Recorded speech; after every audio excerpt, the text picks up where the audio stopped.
다니엘서 9장이 다 다니엘의 기도에 대한 이야기지만 오늘 다니엘서 9장 가운데에도 다니엘이 하나님 앞에 온전한 마음으로 기도하는 내용을 제가 읽었습니다.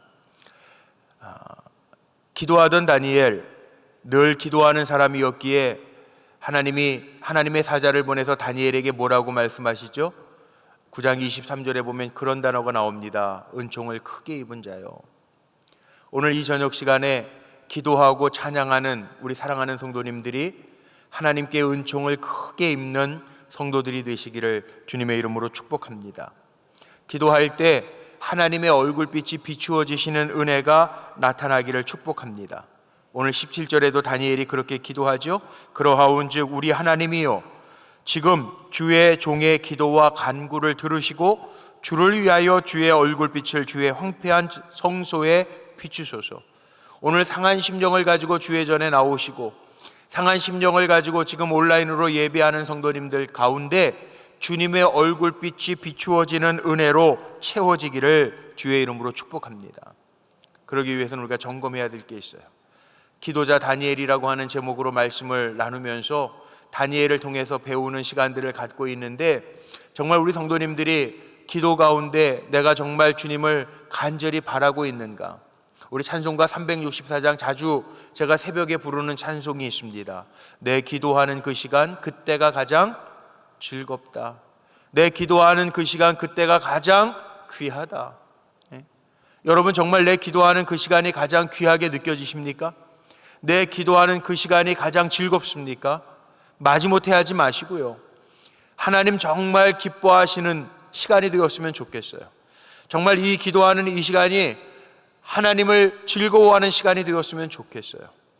우리가 누구 만날 때, 기분 좋은 사람 만날 때, 만나고 싶은 사람 만날 때에도 기쁘잖아요. 우리에게 전능하신 하나님, 살아계셔서 지금도 역사하신 하나님, 아니 나를 누구보다도 사랑하시는 그 하나님 만나러 왔으니 오늘도 기도하는 이 시간이 가장 즐겁고 기도하는 이 시간이 나에게 가장 귀하게 느껴지는 은혜의 시간이 되기를 축복합니다. 그러기 위해서는 주님의 긍휼이 우리 사랑하는 성도님들에게 임하기를 축복합니다. 우리 한번 고백해 볼까요? 주여, 우리에게 긍휼을 베풀어 주옵소서. 아멘. 다니엘이 그렇게 기도하잖아요. 주여, 큰 긍휼을 베풀어 달래요. 다니엘의 기도 가운데 나와요. 긍휼, 불쌍히 여김이에요. 하나님이 나를 불쌍히 여겨주시면 되잖아요. 우리가 원통한 일 안 만나야 되겠지만 원통한 일을 경험할 때도 있습니다. 세상이 우리를 흔들어 놓을 때도 있습니다. 그런데 흔들어 놓는다고 흔들리지 말고 주여 나를 긍휼히 여겨주옵소서. 주님의 주시는 위로, 주님이 불쌍히 여겨주시는 은혜, 그게 은혜예요. 그게 은혜. 다른 게 은혜가 아니라 주님이 나를 생각해 주시는 거, 주님이 나를 긍휼히 여겨주시는 거, 주님이 나를 불쌍히 여겨주시는 거, 이게 은혜예요. 그 은혜가 떠나지 아니하고 있게 되시기를 축복합니다. 다니엘에게서 배우는 것, 다니엘이 흔들리는 그 세상 속에서 흔들리지 아니하고 하나님이 높이시는 은혜를 경험해요. 도대체 다니엘이 뭐가 달라서 그럴까? 다니엘서를 안 읽어본 게 아니잖아요. 그런데도 이 금요일, 이번 6월 한 달 지나면서 제가 다니엘에게서 배운다. 다니엘은 뭐가 달라서 그럴까? 흔들리는 세상, 우리가 사는 것보다 훨씬 더 어려서부터 포로로 잡혀가서 어렵고 힘든데도 불구하고 다니엘이 뭐가 달라서 흔들리는 세상 속에서도 흔들리지 아니하고 은혜 가운데 살았을까? 인생에는요, 정말 그런 시간이 없었으면 좋겠지만 흔들어 놓는 시간, 우리를 흔들어 놓는 시간들이 있어요.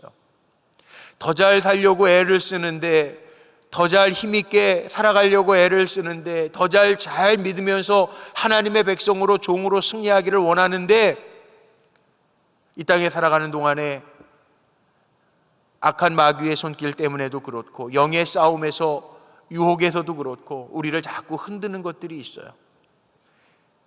그런데 이 흔들리는 삶을 통해서요, 우리가 배워야 될 것도 있어요. 책 제목도 그런 게 있더라고요. 도종환 시인이 쓴 시집 가운데 흔들리지 아니하고 피는 꽃이 있으랴 라고 하는 시집이 있더라고요. 시집은 그 도종환 씨가 쓴 시의 대표적인 그 시 제목 하나를 그 시집의 제목으로 붙여놓은 건데요, 아마 다 아시는 시일 거예요. 흔들리지 않고 피는 꽃이 있으랴. 그 시를 제가 앞에다가 적어놨어요. 한번 들어보세요. 흔들리지 않고 피는 꽃이 어디 있으랴. 이 세상 그 어떤 아름다운 꽃들도 다 흔들리면서 피었나니, 흔들리면서 줄기를 곧게 세웠나니, 흔들리지 않고 가는 사랑이 어디 있으랴. 젖지 않고 피는 꽃이 어디 있으랴. 이 세상 그 어떤 빛나는 꽃들도 다 젖으며 피었나니, 바람과 비에 젖으며 꽃잎 따뜻하게 피웠나니, 젖지 않고 가는 삶이 어디 있으랴. 흔들리지 아니하고 피는 꽃이 없대요. 화분이나 마당에 꽃 키워보신 적 다 있으시죠? 저하고 제 아내는 식물을 길러보려고 하는데 잘 안 되더라고요. 제 사무실도요, 교회 사무실도 햇볕이 안 들어서 그러는지 제 방에만 오면 꽃들이 금방 죽어요. 스승의 날 지나면서 우리 교육부 차세대 사역부의 우리 전도사님 목사님들이 그 난꽃을 하나 이렇게 좋은 화분을 선물을 해줘서 제가 이렇게 바람도 잘 통하는 데에다가 창가에다가 이렇게 잘 놔뒀는데, 오늘 지금 설교 준비 다 마쳐놓고 8시부터 기도하면서 제 방을 이렇게 돌면서 기도하는데 꽃이 몇 송이 안 남았어요. 다 죽더라고요.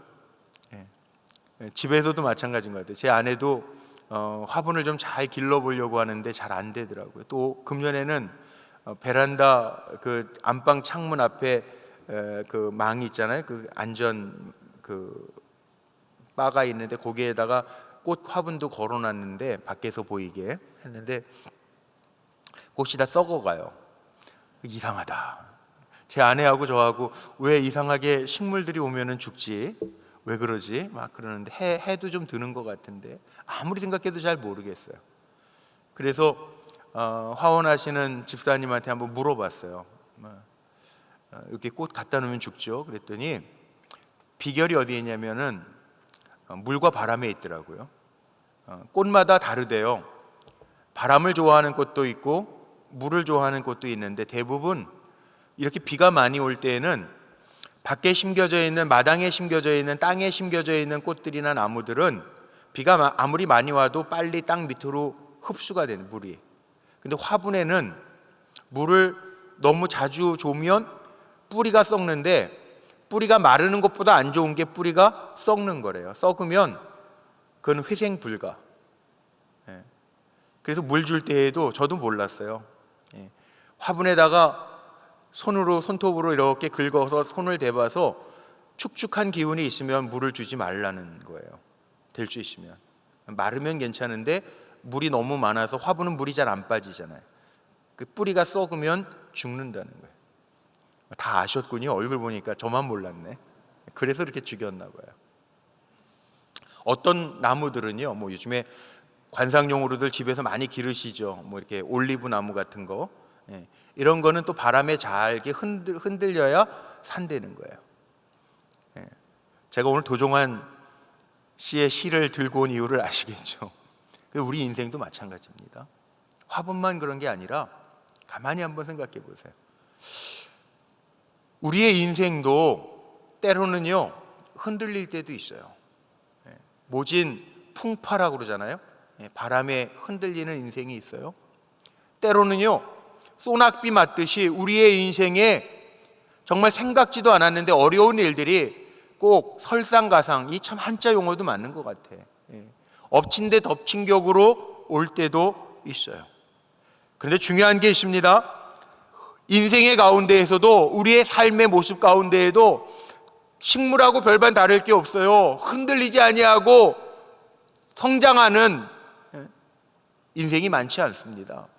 우리에게 다가오는 어려운 문제들이 있습니다. 뜻하지 아니한 일들이 있습니다. 근데 그럴 때 어떻게 하냔 말이에요. 여러분 어떻게 하십니까?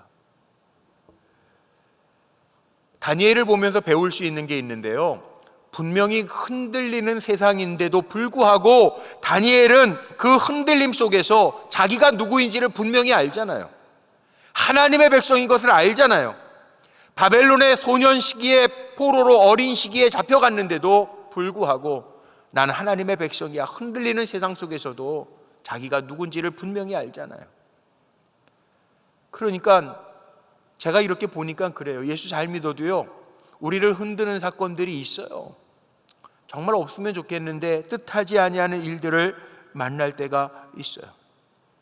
그럴 때 우리가 무엇을 배우느냐, 무엇을 보느냐가 참 중요한 것 같아요. 우리 교회 등록하신 집사님 가정이 갑자기 교통사고가 이렇게 엄마하고 딸하고 타고 가다가 났는데 딸이 좀 다쳤어요. 그래서 오늘 수술을 했어요. 지난 수요일서부터 사고가 나가지고 계속 이렇게 저랑 문자로 또 전화로 기도해주고 그랬는데, 이 집사님 참 대단한 것 같아요. 믿음의 고백들을 하는데 목사인 제가 보면서도 깜짝깜짝 놀라게 했어요. 엄마가 살짝 졸은 것 같아요, 운전하다가. 그래서 앞에 버스를 받아가지고, 엄마는 그래도 크게 안 다쳤는데 딸이 좀 다쳤어요. 그래서 허리 수술을 했어요, 골절이 돼서. 근데 그 집사님이 저랑 기도하고 또 문자로 주고받고, 수술 끝나고 주고받고, 문자를 제가 받으면서도 야, 참 대단하구나. 세상이 정말 얼마나 마음은 어렵겠어요. 그런 사고를 만나서. 안 만났으면 좋겠는데 만나서 얼마나 어렵겠어요. 근데도 믿음으로 잘 이겨나가고, 딸도 믿음으로 격려해주고, 딸도 수술 끝나고 그 신앙의 고백들을 하고, 그 문자를 제가 받으면서 저 나름대로 은혜가 되더라고요. 야, 그렇지. 또 이번 주간 말씀을 준비하면서도 그렇지. 세상은 우리를 흔들어 놓지만 흔들리는 세상 속에서도 내가 누구인지를 알고 나의 삶 속에 어려운 일들이 없었으면 좋겠지만 흔들리는 일들 속에서도 내가 어떠한 존재로 서 있느냐가 더 중요하지, 이 생각이 들어요. 목회자들은 뭐 흔들리는 적이 없습니까? 우리 잘 아는 존 웨슬리, 우리 감리교 창시자 존 웨슬리 목사님, 그 존 웨슬리 목사님은 일기가 있어요. 일기. 자기가 이렇게 신앙생활에 오면서 일기를 썼단 말이에요. 그 웨슬리의 일기는 책으로 다 나와 있잖아요. 그 웨슬리 목사님의 일기 가운데 보면 그런 일기 내용이 있습니다. 영국의 옥스퍼드를 나오고 선교사로 미국에 가서 조지아 인디안 선교를 2년 동안 하는데 실패하잖아요. 전도의 열매를 하나도 맺지 못하잖아요. 그리고 다시 조지아에서 배를 타고 영국으로 돌아올 때 풍랑을 만나요. 다 아는 얘기예요, 여러분들. 풍랑을 만나요. 배가 오늘날 같이 뭐 이렇게 안전성 있는 배도 아니고 미국에서부터 영국까지 와야 되는데, 배가 풍랑을 만나서 배가 여러분 그 경험해 보셨어요? 풍랑 만나면 죽을 것 같잖아요. 저도 예전에 이게 캐나다에서 목회하고 그럴 때 비행기 타고 가다가 보면 이게 난기로 만나면 비행기가 막 푹푹 떨어질 때가 있어요. 꼭 저기 알래스카쯤 가면은 꼭 이 난기로 만나가지고 비행기 타면 팍팍 떨어져. 와, 비행기 떨어지는 경험을 하는데 이게 막 흔들리다가 푹푹 떨어지는 게 느껴지면요, 목사인 저도요, 나 이제 이러다 추락하는 거 아니야? 막 비행기 이렇게 흔들리다가 푹푹 떨어지잖아요. 웨슬리 목사님도 그 당시는 비행기가 아니라 배잖아요. 이 배는 파손되면은 가는 거 아니에요? 바다에 수장되는 거 아니에요? 얼마나 두렵겠어요. 그래서 배 중심이 있으니까 배 아래로 내려가려고 내려가 보니까 누굴 만납니까? 모라비안 교도들이 동그랗게 원을 지어가지고 뜨겁게 기도하는 그 모습을 웨슬리 목사님이 보죠. 찬송하고 기도하고 찬송하고 기도하고. 웨슬리 목사님의 일기에 보면 물어봅니다. 죽음이 당신들은 두렵지 않습니까? 모라비안 교도들이 분명하게 대답하죠. 왜 두렵습니까? 죽음이 하나님 앞에 감사할 뿐입니다. 그 얘기를 듣고 웨슬리 목사님이 충격받아요. 야, 나는 이 배가 파손될 것 같아서 두려운 마음으로 배 밑창으로 밑으로 안전을 찾아서 내려왔는데, 두려운 마음을 가지고. 근데 이 모라비안 교도들은, 이 사람들은 도대체 뭐야? 찬양하고 이 와중에서도 기도하고, 나는 죽을 게 두려워가지고 이제 이러다가 죽는구나 생각하는데, 이들은 하나님 앞에 기도하면서 죽음이 왜 두렵습니까? 하나님 앞에 감사할 뿐입니다. 그 고백하는 걸 들으면서 야, 이거 살아있는 믿음이구나. 내가 조지아 인디안 선교하는 거 실패할 수밖에 없었던 이유가 나는 죽은 믿음을 가지고 있었구나. 열매 맺는 믿음이 아니구나. 그렇게 깨달아요. 그리고 나서 웨슬리 목사님이 마음의 충격을 받고 신앙의 한 단계 성장을 이루죠. 여러분, 우리 한번 생각해 봐야 돼요. 우리도 문제를 어떻게 보고 있습니까? 세상이 흔들릴 만한 일을 만났을 때 내가 믿음의 눈을 가지고 살아갑니까? 아니면 여전히 죽은 믿음 가지고 불안해하면서 두려워하면서 살아갑니까? 무슨 사건을 보든지 내게 믿음의 눈이 있는지를 봐야 돼요. 다니엘은 흔들리는 세상 속에서도요, 자기가 누구인지 알았고, 그 문제 속에서도요, 하나님의 섭리, 제가 두 번째 시간에 말씀 나눴잖아요. 다니엘의 인생엔 뭐가 있어요? 하나님의 섭리가 있음을 알았다는 거예요. 하나님의 섭리가 있음을 알았기 때문에 다니엘은 어느 자리에 있든지 하나님을 예배하는 삶을 살았어요. 오늘 말씀해 보니까 유다가 바벨론에게 멸망했는데 하나님의 회복을 보면서 기도하는 장면이 오늘 다니엘의 기도의 모습 속에 나와 있잖아요. 저나 여러분이나 우리의 믿음을 한번 점검해 보죠. 살아있는 믿음인가, 죽은 믿음인가? 이 환경 속에서 드러나요. 우리의 삶을 흔들어 놓는 환경 속에서 내 믿음이 살아있는가, 죽었는가? 내가 두려워하고 있습니까? 도망치고 있습니까? 요즘에는 놀 게 참 많지만 저희 어렸을 때에는 뭐 밖에서 많이 놀았잖아요. 뭐 구슬치기가 구슬이 담하죠. 구슬치기, 딱지치기, 예? 그다음에 뭐 자치기, 다방구. 여우야 뭐하니? 뭐 한다고요? 세수한다, 밥 먹는다, 개구리 반찬. 죽었니 살았니? 살았다 그러면 어떻게 해야 돼요? 다 도망가야 돼요. 예? 살았다 그러면 다 도망가야 돼요.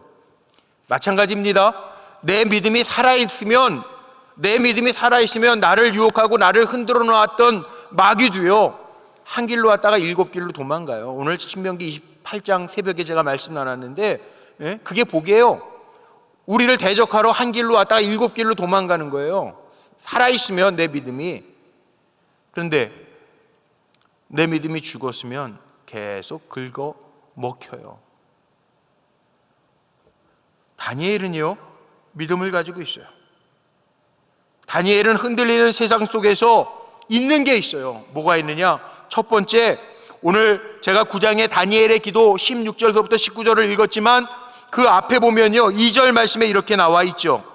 다니엘서 9장 2절 말씀, 그 앞에 오늘 읽었던 부분 앞에 보면, 이 9장이 다 다니엘의 기도인데 앞에 보면, 곧 그 통치 원년에 나 다니엘이 책을 통해 여호와께서 말씀으로 선지자 예레미야에게 알려주신 그 연수를 깨달았나니 곧 예루살렘의 황폐함이 70년 만에 그치리라 하신 것이니라. 다니엘이 깨달았습니다. 보았습니다. 뭘?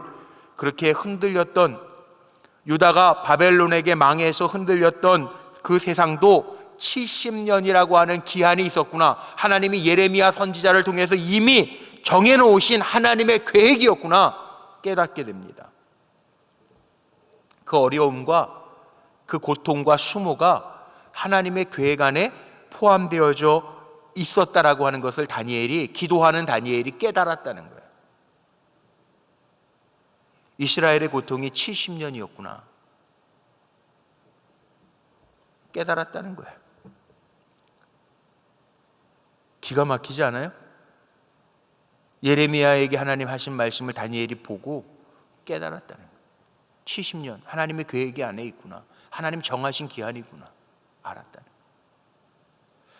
아는 것과 모르는 것의 차이는 엄청납니다.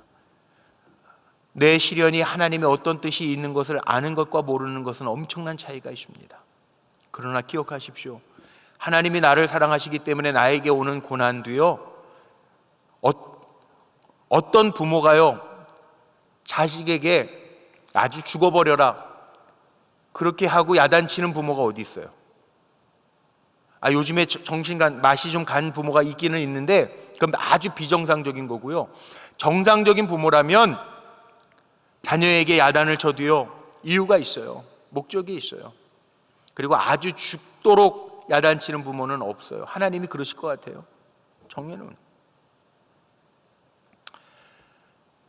바벨론이 결국은 페르시아 바사 제국 고레스 왕을 통해서 멸망당하고 말죠. 그런데 이 고레스 왕이 다 포로들을 본국으로 돌아가라고 하는 칙령을 내립니다. 성서학자들 말고 고대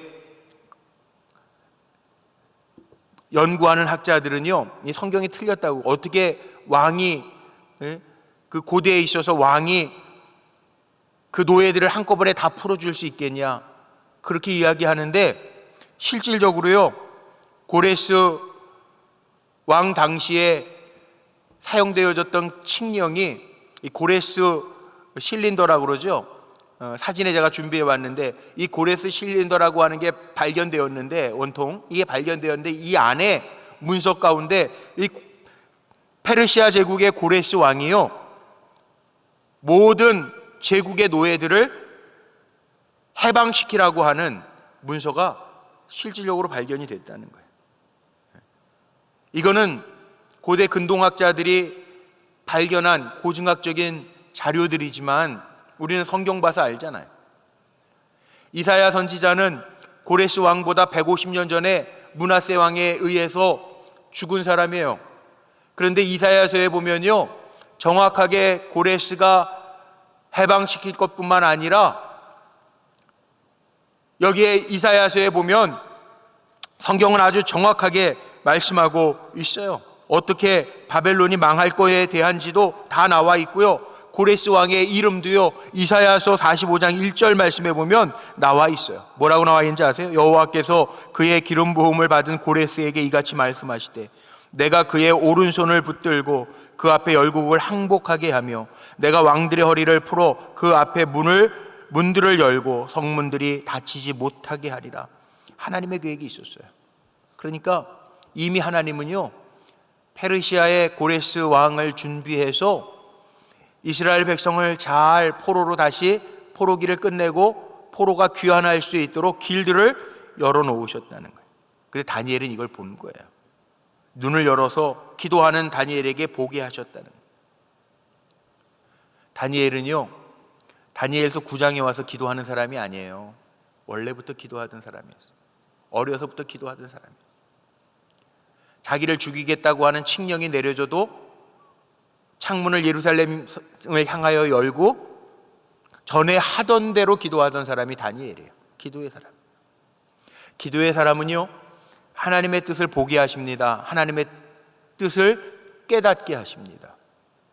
왜 우리가 다니엘에게서 기도를 배워야 되느냐? 분명한 게 있어요. 답답한 분들이 있죠. 기도하면서도. 오늘 기도하면서 하나님의 뜻을 보게 되시기를 축복합니다. 하나님의 뜻을 깨닫게 되시기를 주의 이름으로 축복합니다. 아는 것과 모르는 것은 엄청난 차이가 있어요. 늘 기도하는 사람에게는 하나님의 보여주시는 은혜가 있고 그것으로 인하여 우리는 담대할 수 있어요. 그래서 기도하는 사람이 무서운 거예요. 누가 무서워요? 목소리 큰 사람 무서워요? 걱정하지 마세요. 목소리 더 큰 사람 나타나면 그 사람은 죽게 돼 있어요. 그게 무서운 게 아니에요. 정말 무서운 사람은요, 기도하는 사람이에요. 하나님과 한편되어 있는 사람이에요. 하나님의 뜻 안에 있는 사람이 무서운 사람이에요. 저는 우리 불꽃교회 성도님들이, 교육자들이, 장로님들이 하나님과 한편되어 있는 기도의 사람들이 되시기를 축복합니다.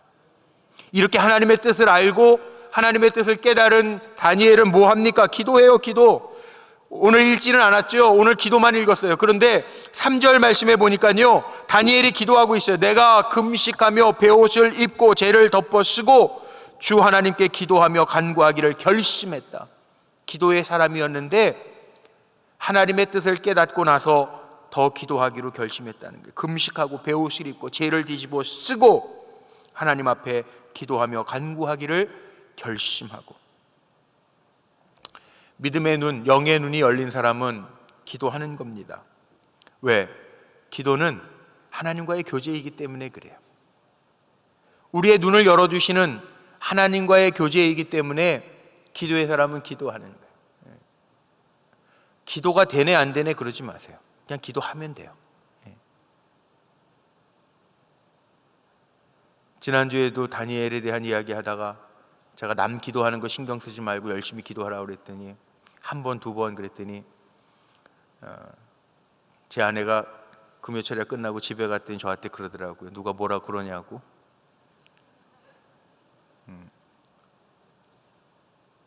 기도하는 사람은요, 남들 기도하는 거 신경 안 써요. 그냥 기도하면 돼요. 뭐 기도가 식었네 어쩌네 그러지 마시고. 그런 분들이 있긴 있더라고요. 뭐 기도가 식었네 그러지 말고 그냥 기도하세요. 남들 기도하는 거 재지 말고. 정말 기도하는 사람은 남 기도하는 거 신경 안 써요. 자기 기도하지. 기도 하나님과 나와의 1대1의 관계에서 겸손하게 기도하는 거지. 우리 초등학교 때 그런 친구들 많아요. 교회 학교 때 꼭 그런 애들 있잖아요. 몇 명 중에. 우리 분반 공부할 때도 선생님 제 기도하는데 눈 뜨고 있었어요. 그 선생님 뭐라 그래요? 너는 그게 제일 나쁜 거예요. 그냥 기도하면 돼요. 성령이 이끄시고 내 마음 감동하시면 그냥 기도하면 돼요. 뭐 기도가 식었네 안 식었네, 자기가 식었지 남이 식은 게 아니라. 기도하면 되잖아. 다니엘이 기도하는 거예요.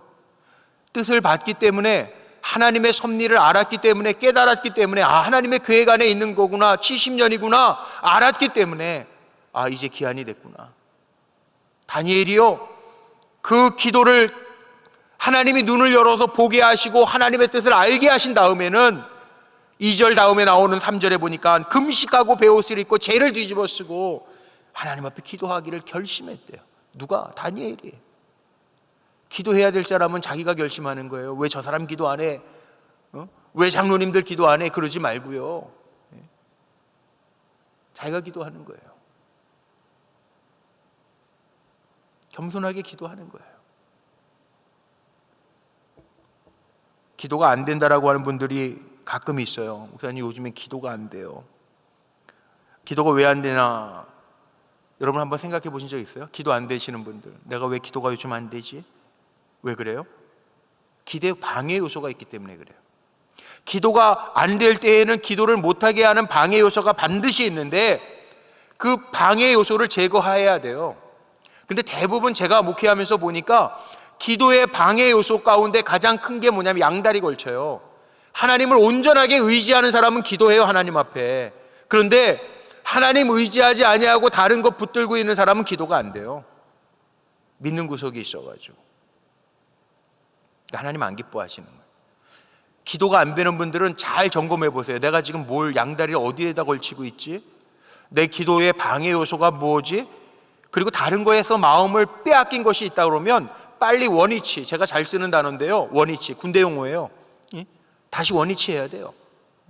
내가 기도가 안 되는 것 이유가 뭐지? 기도의 방해 요소가 뭐지? 내가 지금 양다리 걸치고 있는 게 뭐지? 하나님만 의지한다면 기도할 수밖에 없는데 내가 다른 거 의지하고 있다면 빨리 청산해야 돼.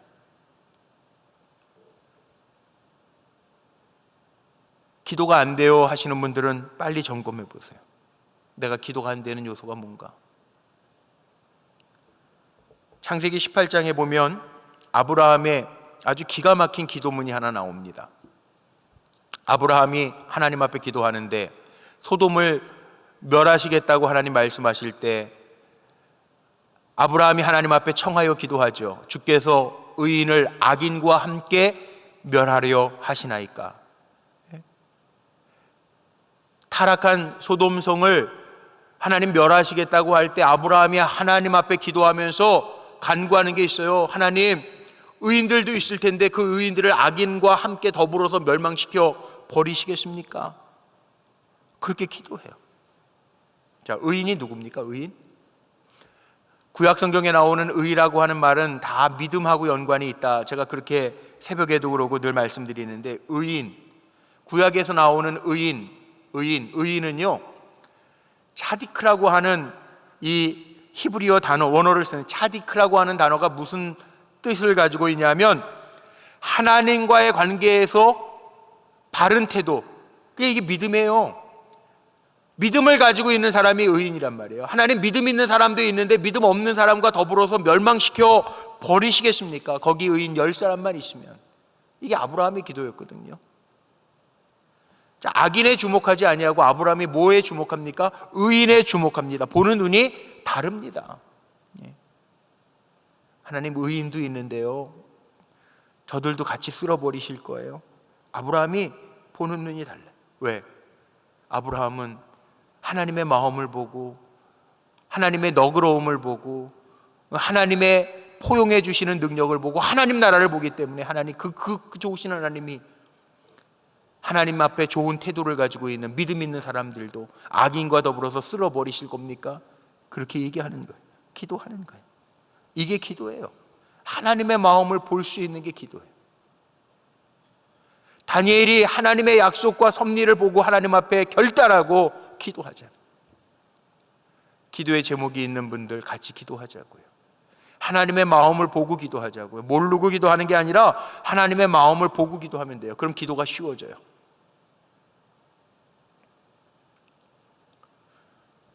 신명기 강의하면서 제가 새벽에 하나님의 복에 대해서 묵상을 했어요. 며칠 전서부터 27장, 28장, 오늘 28장 말씀 나눴는데 새벽 유튜브에 다 있으니까 한번 좀 보세요. 복 그러는데 가만히 생각해 보니까 우리 세상적인 복만 생각을 해. 잘 되는 것, 많이 받는 것, 건강한 것, 부자 되는 것, 모자람이 없는 것, 그것만 복이라고 생각해요. 절대 아니더라고요. 물론 하나님 만복의 하나님이시니까 이 땅에서 살아가면서 약속하신 복들이 있어요. 부모에게 잘하면 장수의 복을 주신다고 에베소서에도 나와 있고, 그러니까 그 건강도 복이에요. 그런데 물질적인 것만 복이고 건강한 것만 복이라고 그러면 사실 야곱하고 에서를 비교해 보니까 야곱보다 에서가 가지고 있는 게 훨씬 더 많았어요. 성경 잘 읽어보세요. 창세기 35장 같은 데 한번 보세요. 야곱이 아무리 많은 가축과 선물을 줘도 에서는 눈 하나 깜짝 안 해요. 왜? 자기가 가진 게 더 많으니까. 그런데 우리는 야곱을 복의 사람이라고 그래요. 왜 그런지 아세요? 하나님이 약속하신 걸 주셨단 말이에요, 야곱에게는. 그러니까 복이에요. 그러면서 생각나는 게 있어요. 마태복음 6장 32절 33절 말씀에 보면 뭐라고 나와 있냐면, 너희는 먼저 그의 나라와 의를 구하라. 그리하면 이 모든 것을 너희에게 더하시리라. 하나님의 복은요, 우리가 정말 하나님의 마음을 알고 잘 구하면 이 모든 것을 더하여 주시는, 1+1이 아니라 1+ all things, 영어 성경이 그렇게 나와 있더라고요. all things, 모든 것을 더하여 주신대요. 이게 복이에요. 하나님의 마음을 알고 하나님의 마음을 알고 기도하면 하나님이 나머지 것은 덤으로 다 주신다는 거예요. 다니엘이 마찬가지예요. 다니엘은 기도해요. 순종하는 마음으로 하나님 앞에 기도해요. 하나님의 뜻을 알고 기도해요. 하나님의 마음을 알고 결단하고 기도해요. 그래서 오늘 읽은 말씀에 제가 다니엘의 기도를 읽었는데, 여기에 다니엘이 뭐라고 기도합니까? 오늘 16장에도 주여 구하옵나니. 다니엘이 기도하는 거예요. 주여 구하옵나니. 뭘 구합니까? 다니엘의 기도 속에 담겨져 있는 게 있는데 뭘 구합니까? 구하옵나니. 그리고 다니엘은요, 하나님 앞에 회개합니다. 이야, 참 멋진 사람. 5절 6절 보면요, 하나님의 뜻을 알고 나서는 먼저 기도하는데 5절에는 뭐라고 나오냐? 우리는 이미 범죄하여 패역하며 행악하여 반역하며 주의 법도와 규례를 떠나싸우며. 회개해요. 6절, 우리가 하나님 말씀한 거 듣지 아니하였다. 그렇게 고백하면서 회개해요. 복은요, 오늘 제가 신명기 28장까지 새벽에 말씀 나눴는데 거기에 보면요, 그 축복장이라고 하는 신명기 28장에 보면 하나님의 주시는 복을 받는 방법이 딱 한 가지 나오는데 지켜 행하면이에요. 하나님의 말씀을 지켜 행하면. 그런데 다니엘이 오늘 회개하는 거예요. 하나님 말씀하신 것 패역하고 행악하고 반역했고 주의 법도를 떠났고 우리가 주의 말씀을 듣지 않았습니다. 청종하면 복 주신다고 그랬는데 듣지 않았습니다. 그리고 회개하는 기도라는 게 이런 겁니다. 기도 시작할 때 자기의 모습을 볼 수 있는 게 기도예요. 내가 하나님의 은혜로부터 얼마나 떠나 있는가를 깨닫는 게 기도예요. 이게 은혜입니다. 기도자에게 주시는 은혜. 왜냐하면 왜 하나님 앞에 회개하는 게 은혜냐 하면 회개하는 죄인은요 하나님의 은혜를 구할 수밖에 없어요. 하나님 이게 죄인 것 알았습니다. 그러면 하나님의 손을 구할 거 아니에요. 그런데 회개하지 아니하는 의인은요 자기를 드러냅니다. 하나님이 역사하실 틈을 주지 않습니다. 그러나 회개하는 사람들은요 하나님의 손을 구하는 거예요. 자기의 잘못을 아는 하나님의 용서와 자비를 구하기 때문에 이게 축복이에요. 기도라고 하는 것은 하나님 앞에 자기를 내세우는 거 아니고, 제가 늘 이야기하는 것처럼 하나님 앞에 무슨 청구서 내미는 거 아니에요. 하나님 이거 필요하니까 이거 주세요. 하나님 뭐 우리에게 잘못한 거 있어요? 우리에게 빚지신 거 있어요? 그게 기도가 아니라, 기도는요 하나님이 우리를 만지실 수 있도록 하나님의 손을 구하는 거예요. 이게 기도예요. 전 오늘 우리 사랑하는 성도님들과 함께 다니엘처럼 기도하면서 하나님의 손을 구하고 하나님 앞에 깨닫게 된 죄를 아뢰면서 하나님이 만져주시는 그 은혜가 임하시기를 축복합니다. 이게 기도가 되는 거예요. 하나님의 손이 움직여지는 거, 하나님이 만져주시는 거 아는 것이 기도가 되는 거예요. 다니엘은요 그거 구하는 거예요. 회개하는 거예요. 그리고 다니엘은 하나님이 일으키실 영광을 사모합니다. 18절 말씀 보세요. 오늘 본문의 18절 보니까 나의 하나님이여 귀를 기울여 들으시며 눈을 떠서 우리의 황폐한 상황과 주의 이름으로 일컫는 성을 보옵소서. 우리가 주 앞에 간구하옵는 것은 우리의 공의를 의지하는 것이 아니고 주의 큰 긍휼을 의지함이니이다. 주님의 큰 긍휼을 의지하면서 기도해요. 주님의 일으키실 영광을 사모하고 있는. 다니엘 나이가 지금 80이 지났단 말이에요. 이 다니엘서 9장에 오면 자기 눈에는 황폐한 성읍이 보이지 아니하지만 그렇게 기도하면서 하나님 큰 긍휼을 베풀어 주옵소서. 이렇게 기도해요. 큰 긍휼. 한 번만 따라해 볼까요? 하나님 나에게 큰 긍휼을 베풀어 주옵소서. 오늘 큰 긍휼이 구하는 자에게 임할지어다. 하나님의 은혜가 임하시기를 축복합니다. 마지막 기도는요 했다고 끝나면 안 되고 응답으로 맞춰져야 돼요. 다니엘이 기도하자 21절 보니까 하나님의 응답이 일어났다고 말씀하고 있고요, 23절에 보면 너는, 기도하는 다니엘에게 너는 크게 은총을 입은 자라 말씀하고 있죠. 크게 은총을 입은 자라. 그리고 25절로 넘어가 보면요 예루살렘 성이 중건되어지고 회복되어지는 거, 거리가 세워지는 거 그 말씀하고 있어요. 다니엘은 기도하면서 결국 하나님의 응답을 봐요. 오늘 우리 마지막 찬송, 기도하기 전에 마지막 찬송했던 게 뭐예요? 내가 기도하는 것보다 더욱 응답하실 하나님, 내가 생각하는 것보다 더욱 이루시는 하나님, 그 하나님이잖아요. 다니엘의 기도 속에는요 응답이 있어요. 응답이. 오늘 기도하는 다니엘을 통하여 배울 것, 저나 여러분이 기도하면서 내가 기도한 것보다 더욱 응답하신 하나님 만나시기를 축복합니다. 내가 생각하는 것보다 더욱 이루실 하나님이 나의 하나님 되심을 고백하는 성도님들이 되시기를 주의 이름으로 축복합니다. 오늘도 온전한 다니엘과 같은 기도자가 되어서 기도하면서 하나님의 역사를 체험하는, 내가 하나님 앞에 조용히 아뢰일 때 주님의 마음을 읽어내고 깨닫고 나를 위해서 일하시는, 내 마음을 만져주시는, 기도하고 있는 나를 어루만져 주시는 그 하나님을 경험하는 은혜의 시간들이 되시기를 주님의 이름으로 축복합니다.